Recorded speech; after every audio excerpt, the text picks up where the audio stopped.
Hey everyone, welcome back to another episode of The Paige Show. Today I have a very special guest, Trina. She is the founder, operator, all of the things of Altered Haven, and most important, she is a mentor of mine and a very special friend, a heart sister is what I would call her. And no matter how far apart we are, I can call on her. I know in the middle of the night she'd be there, willing to answer. She's done it a lot of times. and and a really creative piece of our story is that she was actually my very first psychic reading that I ever had for myself. That's right. It does deserve an applause. I know that was years ago, Trina, and I can't even remember. I think I want to say it was like 2011, if I'm remembering my insanity life back then. And it was, think about how far you've progressed, like all of us. We're always evolving. But even back then, it was such... it was really a pivotal point in my life because you touched on a lot of things I was feeling. And as a light worker, as an intuitive worker, you know, as well as I do, that we often, I would say most of the time, forget what we tell people because it's not from us, it's from spirit, right? It's not our story to carry, it's yours. And so that's why spirit purposely, you may even have clients, get upset because you can't remember everything with the reading, but you got to remember readings, people come to us in their hardest times and their struggles, and spirit doesn't want us to carry that either.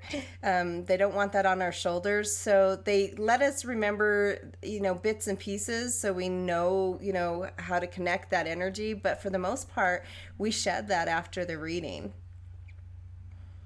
That's right. That's a great explanation of it because, not only do we do preparation before a reading and clearing and all of that, but it's so mandatory that we do it after because I don't know how you feel, but I think part of having those abilities just make you a little empathic naturally. It does.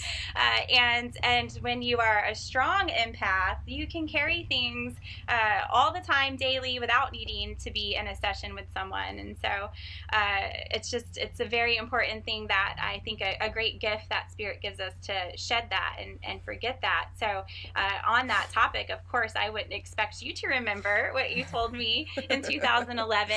And I know we've had this talk before, but it was pivotal for my journey because I was in a place where I knew I needed to open up these abilities and do something with them. But I was in denial, like a lot like of us most have of been. us at one time or another, right? Still. Yeah, you're like, no, say it ain't so.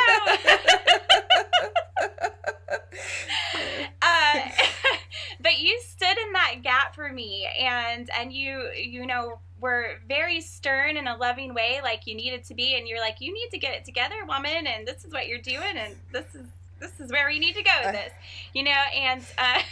and that's what I did. So we're here today, years later, on this journey in and out together, and it's something to celebrate, and so excited to have you here. And I want to give you the floor. I'm going to kind of mic drop the topic of the day, and we're going to see where that goes. Absolutely. But what was on my heart really, really bad yesterday, and I say really bad because everything about yesterday was a little questionably bad. So, we're just real on the Paige Show. And that topic is beautiful today to bring in about the misconception of spiritual people. What was on my heart was yesterday, even with all of my, abilities, for lack of a better word, all the things that we evolve and work on, you can have a human experience day that is just so full of literal shit.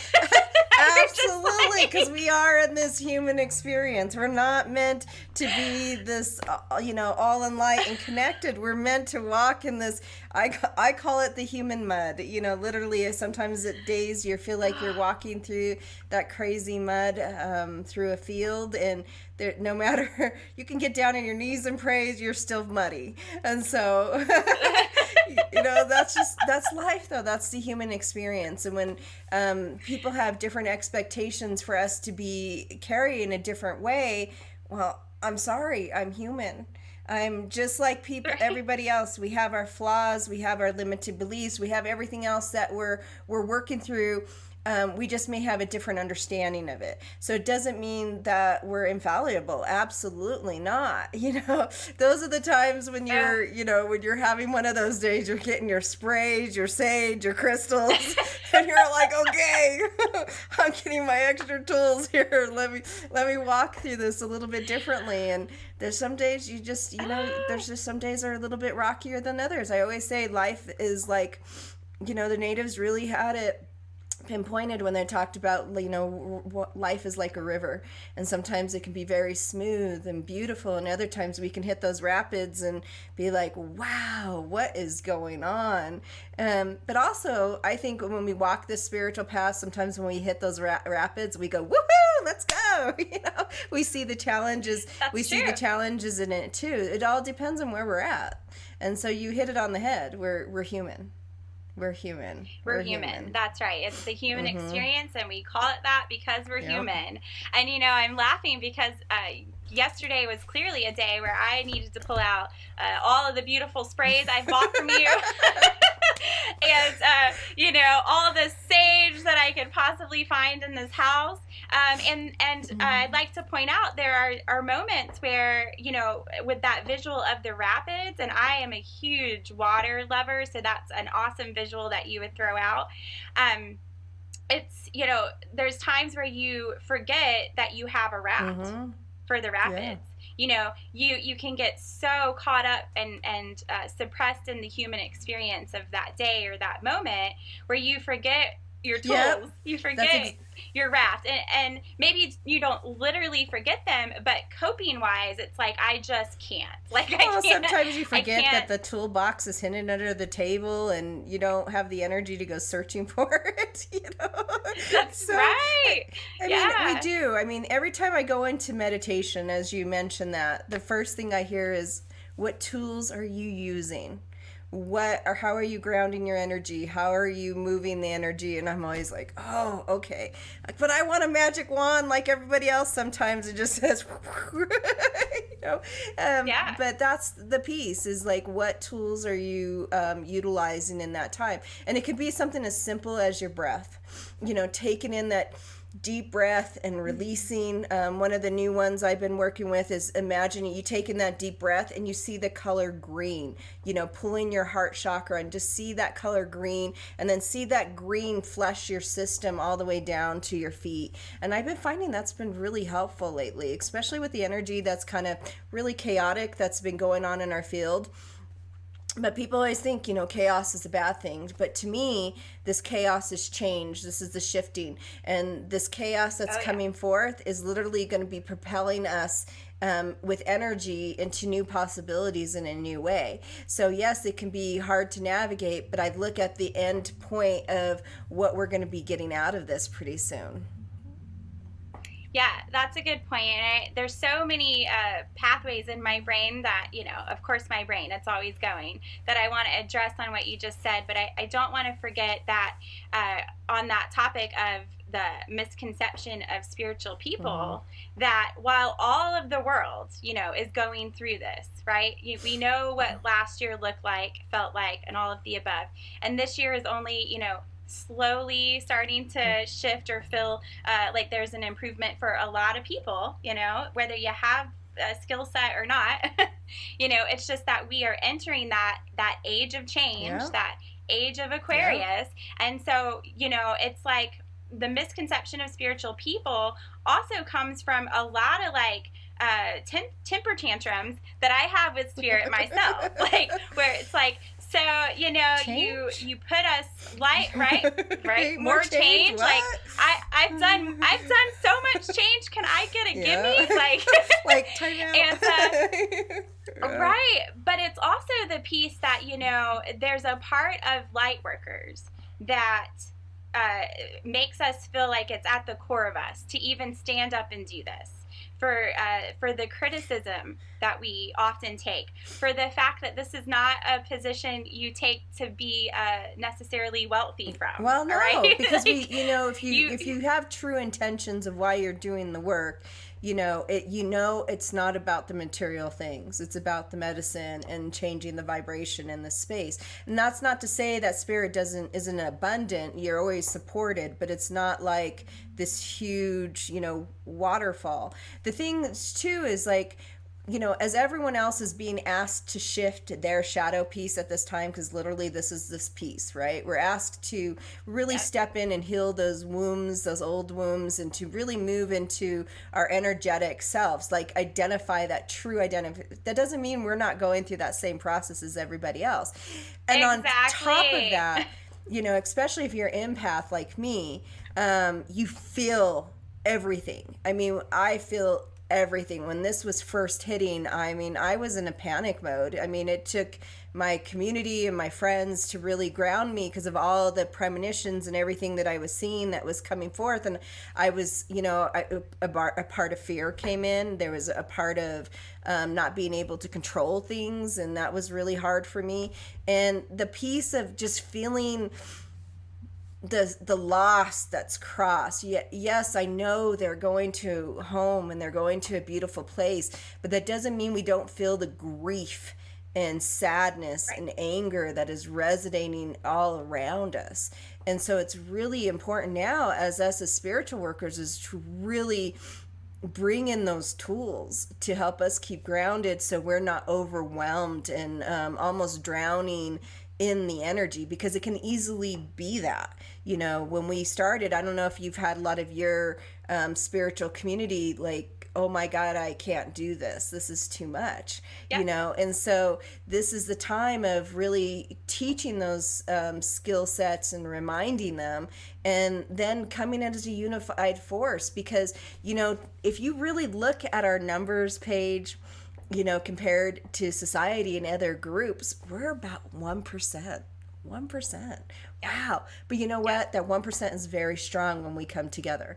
That's the key. I want to pause right there because I do not want to go past that point, because you and I talk about this all the time when we come together. This is a community that the 1%, whatever that may look like to someone, that's still a large 1%. If you think about the spiritual practitioners or the people who are out there, proclaiming to do this light work, right, in whatever form they can. There's a practitioner, there's a medium, there's a psychic, there's an intuitive, a shamanic worker, whatever, on every corner. Depending on your region of the hood, of the world, you can seek it out almost like Starbucks. Honestly, I don't know if you're feeling like that. I'm sure you do. I know where you live. I just left there, So it's like, for me now, I'm in the Bible Belt, and I still see that more than I ever saw it decades ago when I grew up here. And so something's shifting. So there's a lot of that out there, but not to the depth necessarily that we all really need, because we're all still evolving and growing and trying to process this through. But the big key is that there's a lot out there, but there's not a lot coming together. There's a lot of this competitive nature, and this is what you and I talk about all the time. I probably learned it from you to start, that you just cannot be competitive in this field, because it's not a field, it's not a job, it's I don't even want to say it's a lifestyle. It's such a deep calling from spirit that they tell you to do something and you jump. Like when you're to that place, you have such an awareness of how much support and help that you need to make a shift in the world, like what you feel in your soul you're here to do, that you seek help. You seek things like what we're doing today. You want to hear from other light workers, how they're surviving, how they're flourishing, what's the new thing that they're doing. I want to sit in your sacred room and learn from you.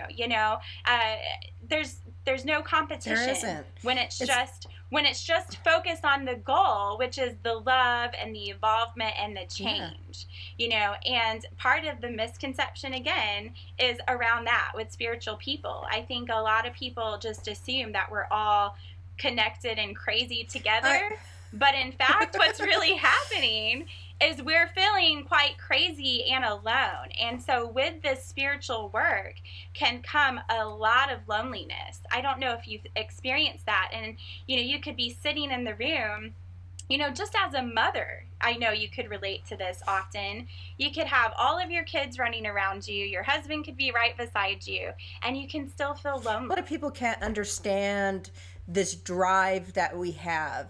It's embodied in every part of our lives. I mean, you come into my home, you see it in every piece. It's in every way that I walk. It's not just a section or an office. It's in every aspect of my life that you have to take this accountability for the way you walk. And as you're talking about like this competition part, we're not here to compete with each other. We're here to learn and grow from each other. And there's no room for that competition here. It's cooperation. It's how do we balance each other? How do we bring in how do we bring in different pieces and different joys for each of us into that? And so like that's why I used to do the talking circle before the pandemic, because I wanted to give different perspectives, different views, because not everything that I believe or that I walk or my medicine that I share may resonate with someone. So we have to find those pieces for each of our community members and things like that, because they come to us for these answers.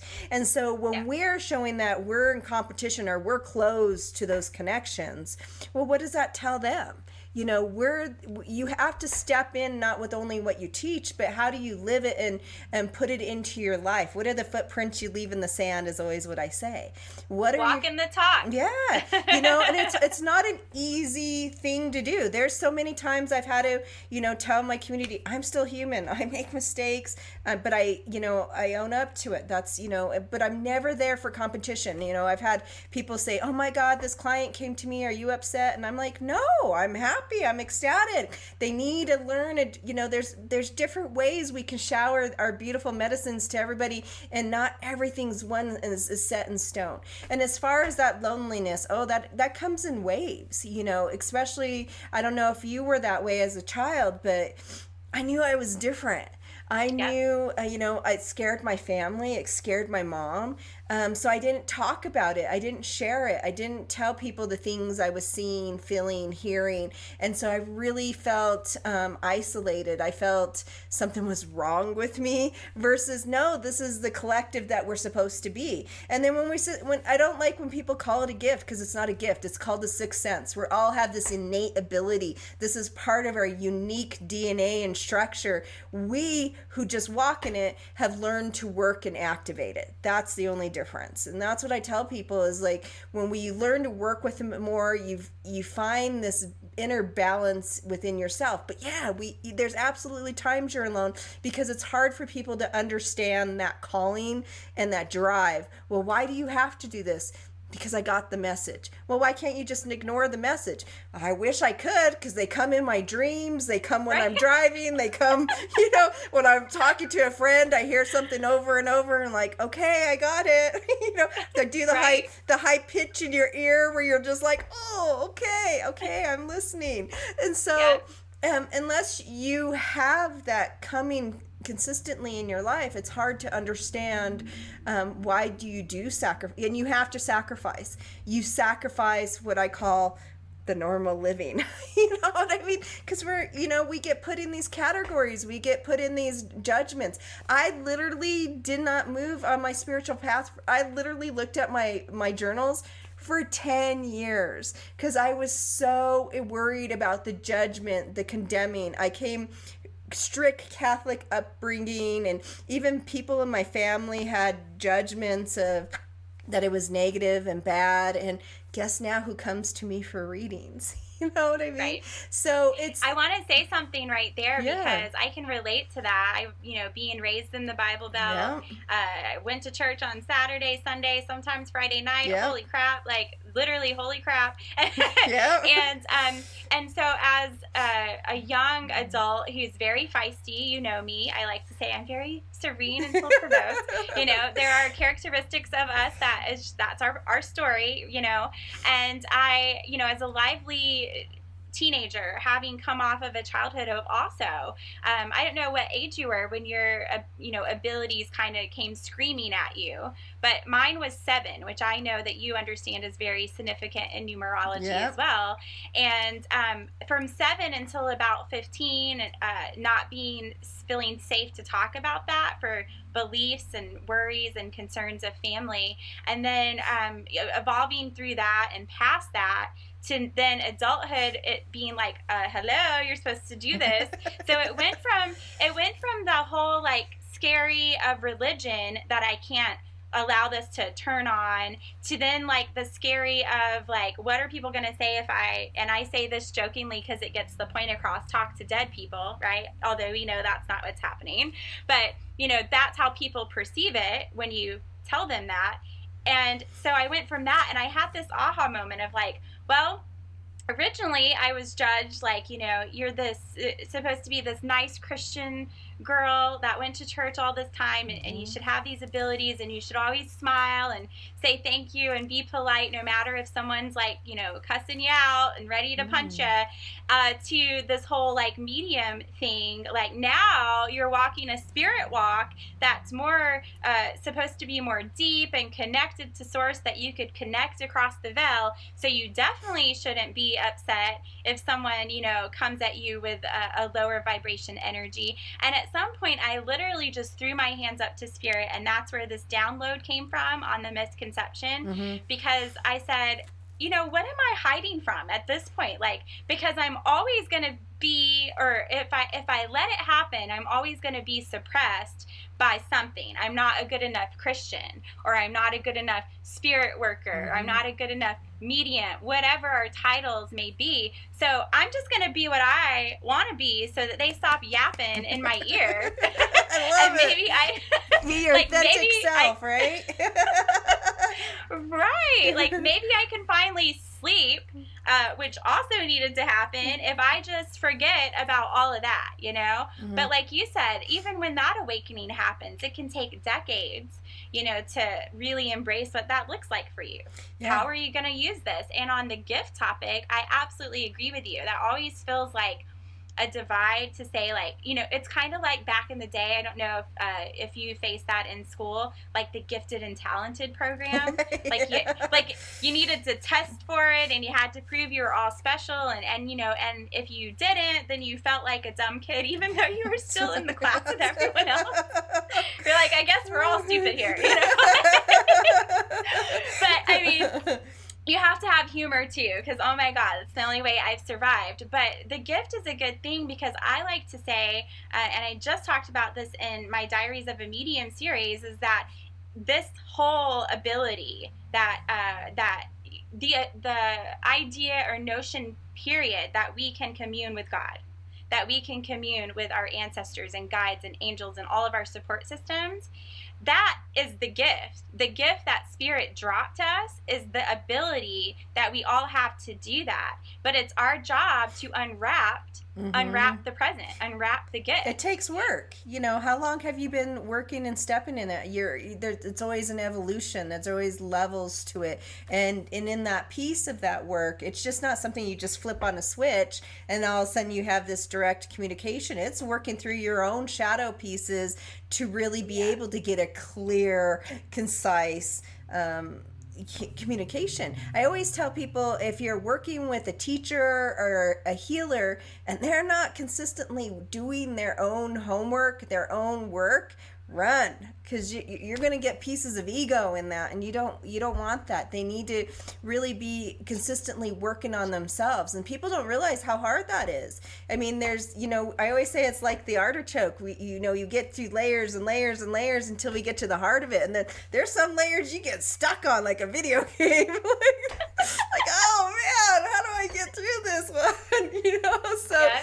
It's an evolution, and to say that we don't have judgments, I mean, if you've had any past lives like I have had, where that was one of the things I really had to shift and work through, because I was condemned. I was stoned to death in one of my past lives for being an herbalist, a town healer. They would come to me for healing, but when it didn't work out, all of a sudden I was the bad person. And I remember that life quite vividly. But I carried the fears from that life into this life to keep me, and it kept me from expressing who I am and what I needed to walk through. And until I worked through that and acknowledged it and identified it, I let it be a roadblock. And now that road is clear and it's wide and it's beautiful, but I had to do the work. I was the one who had to chisel that rock away, nobody else, So those are the pieces that we work through, because there is a lot of judgment. There's a lot of, well, why can't you win the lottery kind of thing? I'm like, right. I'm like, can't you guess the numbers? I'm like, haven't, like, if people have been doing this for a long time, wouldn't have that happened already? I know. Like everyone, all the mediums and psychics on the earth would be millionaires. Yeah. It'd be a flop me, system. I would have been on it. Like, if I thought that was a possibility, I would have been on it. And one of the conversations that keep us coming up is that we're seeing, some spiritual leaders or community leaders are being held accountable for, I call their human side. Not everyone is fallible. Not everybody is ethical or walks that path. And, it's easy to get caught up or moved in, especially if you have a lot of people try to feed that ego and peace like that. And I always just remind people, we have to go to a place of forgiving in heart. We don't know the true story, unfortunately. All we can do is hold accountability for our energy and what we put out. And so those are the pieces that I ask people to focus on when you're struggling with that. And then I always say, maybe it's spirit telling you now it's time to bring a new teacher in. Maybe it's spirit saying it's time to go into a different direction, to learn a new modality, something totally out of that comfort zone, that comfort box kind of piece too. And I have to say, I'm just so proud of you, girl. I mean, for the work that, you've done and where you're at now, and just like when you got that message to move, you listen. You're not one of those that sit on it. And I'm just always ecstatic to see where the journey is going to unfold for you. So that's awesome. Well, you're on it with me. You're always a spectator or joining in. And so, and likewise, but I gained a lot of those, I would say, the bravery moments from working under you too. I mean, we've talked about this for years. I really send that with all my love. I'm real. I don't say stuff I don't mean. Oh, you're going to make me cry. That's okay. We'll cry and get all kind of like mascara messy here. But, this is an example of that too, is, sometimes the only validation or gratitude that we get is from each other as spirit workers. And that's so important. I can't say that enough, because if we can put our ego aside, if we can really define, why we're doing this. I had an amazing talk with just a very special human being in my life, and not in a role that I thought could like school me in this way, but the wisdom that came from this man was, he works behind the scenes. He really helps me do everything here. And he's like, it's really about you always having a direct vision of why you're doing this. Are you always focused on you're doing this to change the world, or is it sometimes just for you and like you're very close following? And that was a question that I thought, I need to sit on that for a second, because of course we want to say we're doing this to like reshape the world with everything that's happening, but in reality it does have to be about us, because that makes it come inward. We have to then face all of those pieces, those shadow pieces we talk about. We have to work on raising our vibration, evolving ourselves first, and putting that out to the people who are closest to us, the people in our circle that we want to love and protect. And then that next layer would be that community that could support you, the community that could see you, understand you, that could give this love and validation back, because all of that, I feel like, is equipping you with the armor you need to go out there and fight the bigger battles, the battles that, like we talk about, you can't turn it off. When people are like, why do you care so much? Why don't you just like let it go? Why don't you just, when it's really hard, why would you not just want to like quit and be a normal person with a normal 9 to 5 and not have all these like special hardships? I've had people actually call it like, this is a special hardship that you're putting on yourself. Well, it's not. We don't put it on ourselves. it's something that you're answering, and you need that armor to walk this walk. So the misconception with spiritual people is that we have it all together. That's the first summary. Because we're walking it at like a depth that's even worse, because we are so in tuned, because we can't turn it off. Well, so we have the layer of like, we have to do this work for us so that we can do this work for the higher good. And all along, we're still in that human experience. And so it's a very complex little balance. Well, it is. And as you're talking about like these contracts that you were saying, that, you know, our contracts seem to be a little bit, I always say they're like the AP classes. Because, and this is one thing that I struggled a few years, because I literally had one after another, and I was just like, whoa, what is going on here? Why am I getting these lessons after lessons after lessons? And one of my spiritual teachers sat with me, and they said, well, for you to know it, you have to walk it. For you to help others to really truly know how they feel and how to truly navigate that without coming from a false sense of, oh, I understand. When you walk it, it's a whole different feeling. It's a whole different understanding. It's a whole different support. And so that's why I feel like sometimes our lessons are these unfolding of, oh my gosh, are you kidding me? You know, and that's when you pull in that support, and as you navigate through, and like you were saying, you have this beautiful person outside of this man that's in your life that wisdom always comes in different ways. It's not always through what we call the spiritual people or our community. I always find that spirit will bring people into my life that brings these answers that I'm like, oh, I didn't look at it like that. That's beautiful. And oh, do you walk this way? Nope. You know, and so then I always know it's spiritually guided for that support and that love. And always, that's what spirit is. It's that love and that support. And that's the foundation. And like you were saying, we can't be that outside teaching unless we inside are working on ourselves and laying that foundation. Unless we've been taught, if we've been schooled in it, then we're, certified in a way to then give that, like what you were saying. It has to come from an authentic place. And I don't know if you've experienced that. And I don't think that we necessarily have to go through everything in this life that we'll face with a client, because that's what our past lives, that's what past lives did for us. You know, it's part of our story. Right. We may have gone through everything, but just not in this particular human experience. But I do think as a whole, I've at least seen it in my practice, and I'd like to hear your opinion on it.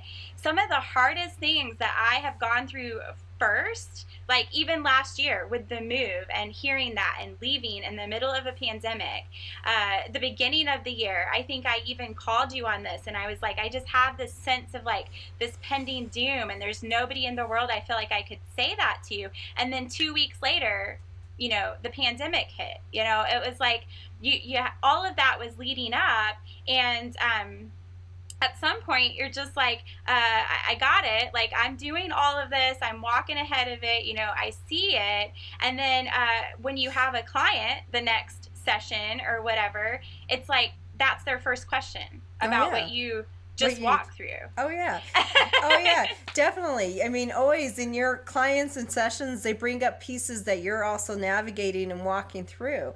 It's spirit's way of saying, hey, we got to work on this, or hey, how are we going to navigate these waters? And so I always say it's a blessing when I hear, especially when I hear things in threes, and have the consistent, like this client has the same same story as this one, and then so it really makes me pay attention as, okay, what's my lesson in this? There's a lesson here.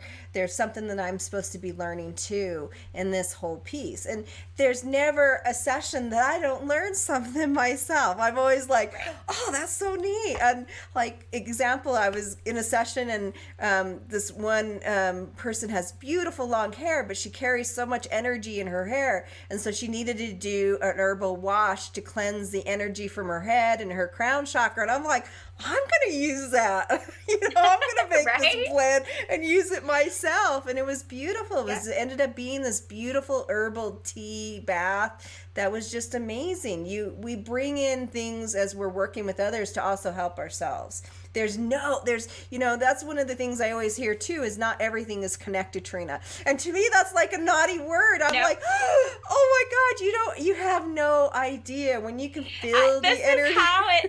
This is how it is when we get together. This is why I'm going to love doing these talks with you, because before you said that, I literally was not wanting to interrupt you, but I was going to say, this is why on the Paige show I say everything's connected.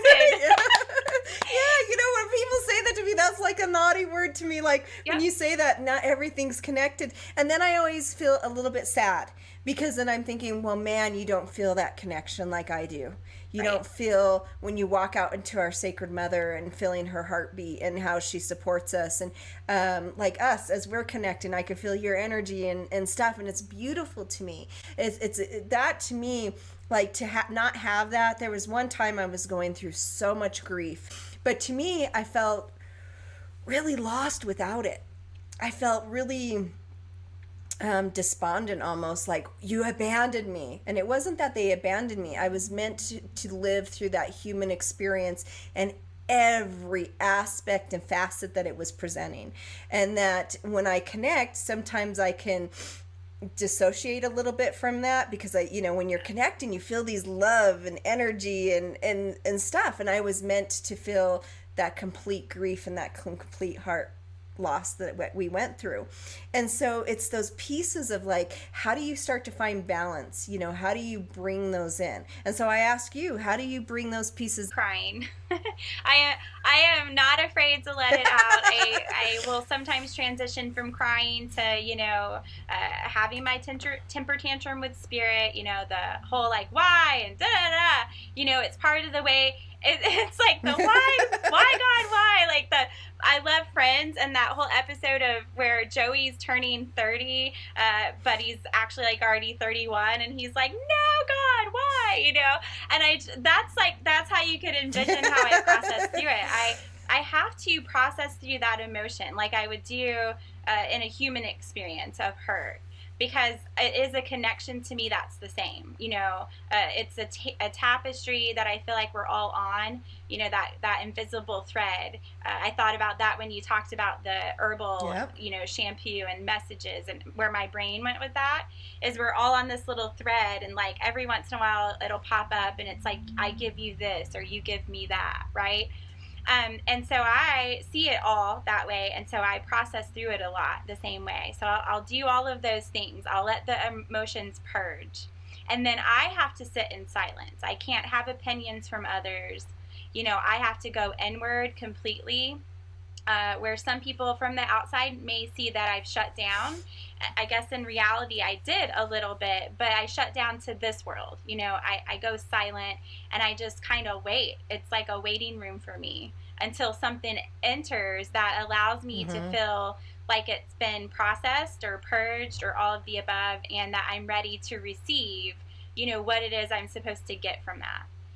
And then the messages kind of flow from there. And then I know, like, I just needed to do this for that, or I don't need to do anything with this, or I need to write a book about this, or, I let it, all the creativeness of what that lesson was to teach me come from that. A lot of times it's like, you're going to do something with this, but you don't know what yet. And so you wait for it to appear. And that could be like a client coming and then asking that exact question.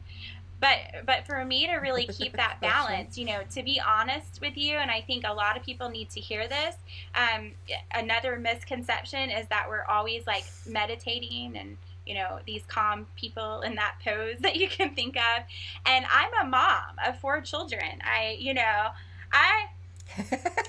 Trust me, and you're 3. ahead of the game. Like you've been you really have walked a lot of my path before me, which is why I know Spirit sent you to me, because your kids are older, but we've talked, our children have very similar, like, light energies that can make them extremely rare and unique to raise. and It's just Oh not, it's yeah, not simple for me. My kids aren't just the simple, like they can just play soccer or football or, you know, and just be normal. Like that's not, my life is so multi-layered with what I have to do to just even parent my children, that there's no time for me to Mm-hmm. be in this meditation pose. You know, like spirits even bless me with these creative downloads where like mindfulness comes in for me a lot.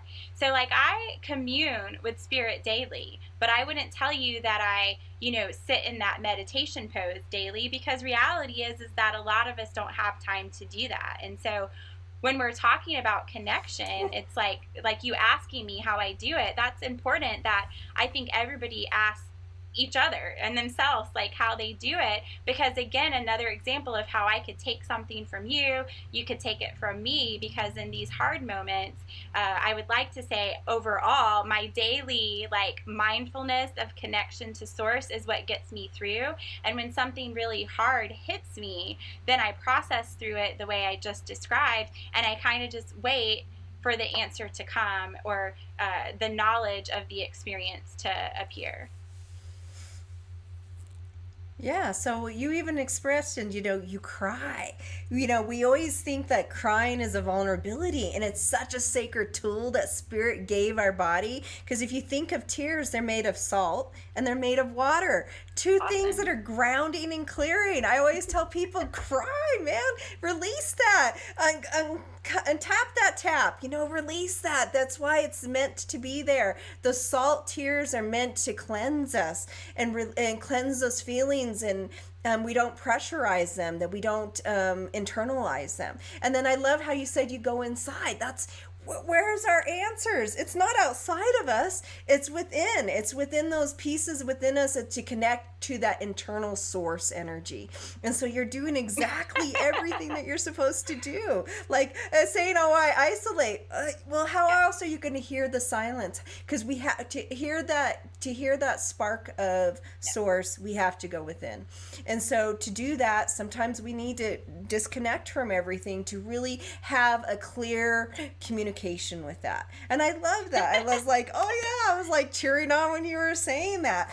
And as we navigate, yes, we're moms. I always tell people I'm a wife, a mom, and then I'm an intuitive being. If those roles come first to me, in my roles is being a mom and a wife before anything else. And so as we have to navigate these special children to teach them. And even then it's challenging, because they may even be and carry energy that you cannot even understand or relate to, but it's different. And so you have to go through education, and okay, I need to go outside of my own comfort zone so I can help support them. And how does that look? I always say I was so blessed, because each of my kids brought in different facets for me to learn. They taught me different modalities. Like Angel came in with his past life not being erased, and he would tell me from the time he could speak, "You're not my mom." What? I'm not your mom. Yes, I miss my other family. And he would tell me about how he passed, how he crossed, and I literally had to go and delve into past life work so I can help this kid and child grieve the past life that he was still carrying in his heart, so he could be Right. present in this lifetime. And we literally had to do all this stuff around his, and he still says he still has memories of that family, and he wonders about them and things like that. Each kid brought in different things for me. Kari's so intuitive mediumship too, that she doesn't know the difference between the spirit worlds.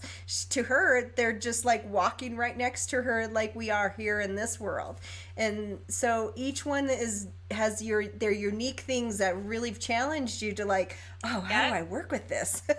how do I embody this? And one of the things I've really learned that have worked with my kids is saying I'm sorry. I don't always have the answers. I don't always walk in the best way, but when I know I needed to do it differently, I take accountability and I say I'm sorry. And I love that, because I literally heard this conversation of this disagreement between my kids, and then I heard them saying, and taking that accountability and saying sorry. And I was like, oh yeah, you know what I mean?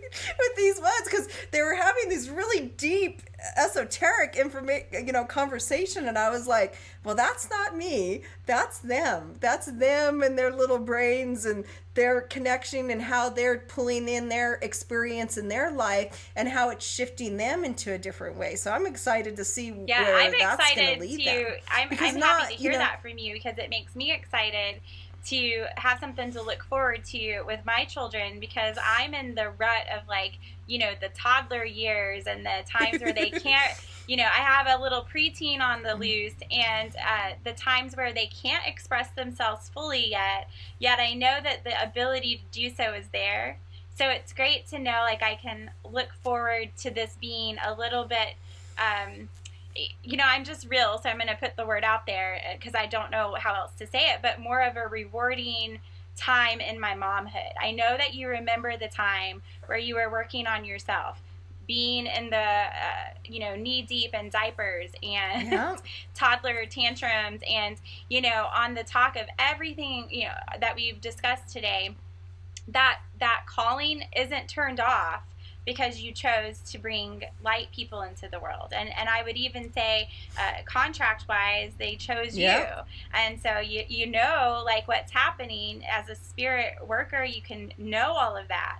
But it doesn't make it easier when you're knee-deep in diapers, but you're getting a message here and you're getting pulled to still work on your calling and your purpose. I mean, it's even if you're not a light worker, when you talk to moms, if you sit in a mom group, you're going to hear a lot of moms, if they're honest, say that they kind of put their dreams on the back burner. You sacrifice. There's not always a time. I mean, there are times where we lay this work down because something else is calling. That's what I mean. Sometimes something bigger in your life. But there's times where you can't lay it down, and you have to navigate how you do this work while still doing the mom and the wife and the world and the job. And not carry guilt for doing that. Not carrying guilt because I love going on spiritual retreats, and I'll have people, well, how can you leave your family for that time?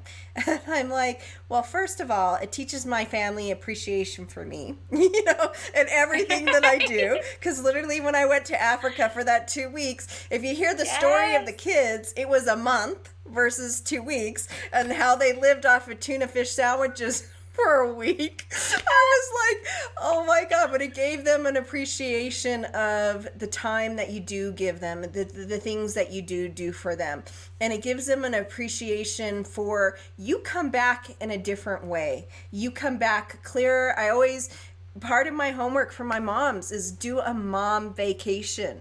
We need to have ourselves and have permission to take time to reset, recharge ourselves. Because if we're constantly giving to everybody and everything, what are you doing in giving to yourself? You're going to be depleted. You're going to be burnt out. You're going to feel resentment. You're going to feel, anger and all that other stuff. You need to do, even if it's a day, just take that day, turn off your phone, go to the hot springs, go recharge yourself, go fill that peace in. So when you come from a different perspective, and it doesn't feel so consuming, and that you're sacrificing everything to bring and work with these families, these children, your business even, to find those pieces. I'm like you, where I'll be working up until midnight or 1 a.m, working on things because I got a download. And my husband's like, well, don't you need to go to bed? And I'm like, if I go to bed, it's just going to come in during my sleep, and then I'm not going to sleep. I need to express it out, get it done, and then I can go into a restful space. And people don't understand that, this drive within us to get this information, because we are here to lay a new foundation for a new way of thinking. And we're this piece to start laying those bricks, right? And so it's hard. It can be challenging, but. And on that topic, we're laying these bricks, right, for a yellow brick road, as I like to say, one of my favorite movies. Super deep movie, by the way, if you watch it with the right energy.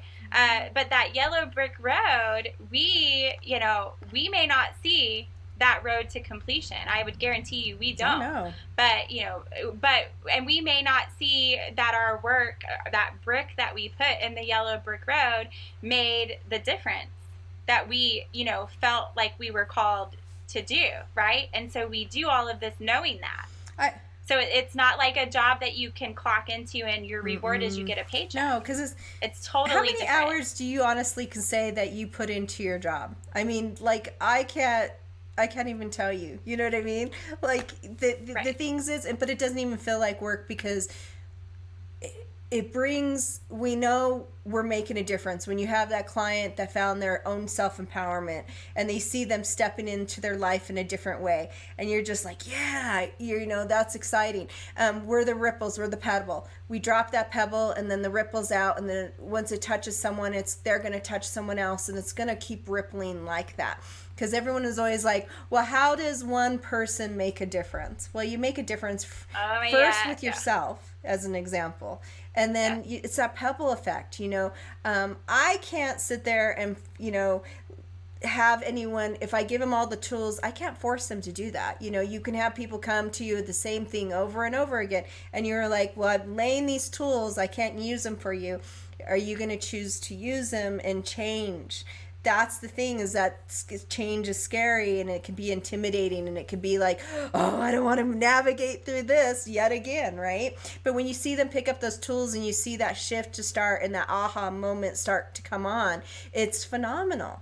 That's where you go. Yeah, I like to say that I got them, I will say with clients, I got you, to the bottom of the mountain.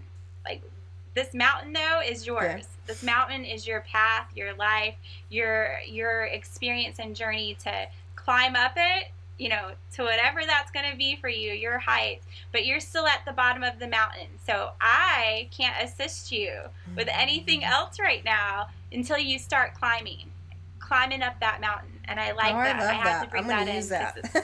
That's great. Yeah, I love it. I love that, the mountain analogy. That's great. And so that's the thing, we can sit there and cheer them on, we can walk by people, but we can't do the work for them. They have to step forward and move into it, and they have to want it.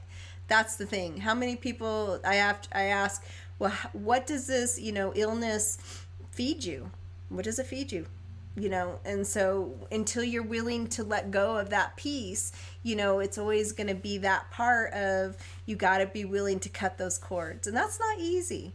And that's what I think we're taught through these sacrifices with our children and everything. What does that look like? How, isn't there sometimes you just go, God, I just want a normal life. I just want to just be. Yes. I said it yesterday. I was telling my husband that, like, because he was like, he even made a comment. He's like, he's like, do you ever just wish you were normal? And I looked at him and I said, well, ask me that again. And he goes, I've never known you to be normal. I said, yeah, there you go. What you consider normal, right? And I go, but right. I go, no. And I go, because I wouldn't have the life or the people that I have. The experiences that I get and the people I get to meet are phenomenal. Like this, even like this exchange to me is like, oh my God, I wouldn't give that up for anything, It's just, you got to find that community. That's the thing that I encourage people to do, is find that community where people are like-minded, they resonate, and they're wanting to build and work on themselves just like you are doing. And so when you find that collective source, then it's easier to navigate, because then you have that support system around you. And that looks, and I think that's sorry to interrupt you, fine. But my little brain, goes so fast. I think that's a good way to start kind of circling this conversation up, because I want some insight on you, from you on this as well. But when we're talking about misconception of spiritual people and how that's led us to this, all of the things that make up that person, we're really talking about, it can be just people's path and walk as a whole. That can experience that, and also leads up to the topic of connection, where you just went with that. And I think the key there is if we could leave people with even more insights or tidbits, whatever you want to call it, about connection, because I have felt like from last year, with COVID and all the things we've talked about today, that if you had not been faced with shadow work before, or the idea that you needed connection before, you figured it out last year. You know, all of the examples that we said in this conversation were lessons that we learned, experiences we went through last year is a very memorable one and should remain that for most people. Not only did it represent in my mind that shift of the age of change, that age of Aquarius we're in, the shift of like spirit saying you guys have an illusion of control. Right, this is really like none of you really got this. Do. Like nobody's got this. We got this, but y'all don't got this, you know. And it was that awakening. And so for a lot of people, spiritual or not, people are now seeking something because now they've been awakened to the idea that when they were alone last year or they faced a challenge, like for some people, maybe COVID was the first thing in their life that ever was a challenge, right? Depending on our contract. You don't really know. And if you're faced with something like that, boom, you realize like you have what? Maybe you have church or religion or belief systems that were your go-to, and when those didn't serve us in COVID because we couldn't meet at churches, we couldn't meet in spiritual groups, you know, things like that, you realize, well, the stuff that I carried that I thought was going to be my raft, going back to your river analogy, it deflated. It was not a raft. It did not help me, and I'm in the river like floating, you know, with my life vest, like they teach you in the rapids. Put your knees up, cross your arms, knees right? up, knees up. Just go with the water, you know, just go over those rocks. Don't get sucked in, right? You know, oh my God, that's a hilarious story because actually, like my stepdad growing up, he always threatened, he's like, you're so stubborn, this is how you're going to learn. I have to like throw you in and after I've already told you what to do and like, I'll come get you downriver. He never did that, by the way, but it was always a comical threat because really that's how spirit works with me. They know how I work and he knew that as well, right? But the point is that we realized last year we didn't have, some of us, I would say most of us, what we had thought was our raft didn't sustain us the same way. And we had to go searching for something that was deeper, whether it was just inward or you have the people, you know, there's statistics out there where logistic wise or not, people are not going to be returning to church the same, whether it's fear or whatever. Like, but I believe that I've seen it in clients that it's been a shift in mentality, that if that did not serve me, I need to seek something else. And you know where they're seeking? They're seeking us. They're seeking the metaphysical world. They're seeking spiritualism. They aren't saying, I don't believe in God anymore, but they're saying a building is not serving me. Because when the building was gone, I had nothing inside to help me cope that I gained from the building. Yeah. And so it just goes back to that ancient saying, it's not within the building, it's within yourself that you find that connection. And so through us, they're learning how to connect, how to feel that connection inside, you know, and so those are the pieces that are coming in. And yes, this last year was totally about what is important in our lives. I mean, down to the core, to say, you know, it's not about those name brand shoes. It's not about how many likes on social media. It's about our connections with our people that we care about, with our community, and how do we build that? Because that became the rawest piece that we can take out of this, right? And then you know, the cross of life that we felt around us, you know, it brings in like, this is a gift. This piece that we're here walking in this world is a gift to walk and navigate through. And the time that we have with the people that we love and that we cherish can be very limited. And so how are you going to spend that time? How are you going to spend that time? And I think, man, what a beautiful way. I mean, I always knew that with walking in the hospice, being a hospice nurse for 10 years. But this last year, I mean, we knew 9 people that passed. 9 people. That's a lot. Right. And then so... I was going to bring that up. You did have a lot of really personal loss this year. Huge. And you know, for you to be here talking about that really speaks of your connection and resilience. And I send you so much love. Thank with that. you. It's about not this. saying that grief doesn't still shower me at times. No. It still does, you know, but it's the knowing what I know spiritually, that there is something after this, that our energetic, you know, our physical body is just that shell, and that there's this beautiful, expansive energy that we get to connect to afterwards. Oh my God, how beautiful is that? You know, and to know that's where they're at. And that's a good point, is you know that that's where they're at. You still allow yourself, because the grief is there in the human experience, you know, but you're still standing, you know, you're still able to connect both worlds. That, yes, I miss this here, but I know that they're here, you know. And I think that was another big piece, like you said, of the bigger plan of what we went through last year, and we're, you know, on the tail end of right now, with all the loss and the change and the shift. I think that it was really about the connection, like you said, but the discovering it's not just connection within your community, it's connection to source. That you've got to find what that looks like for you.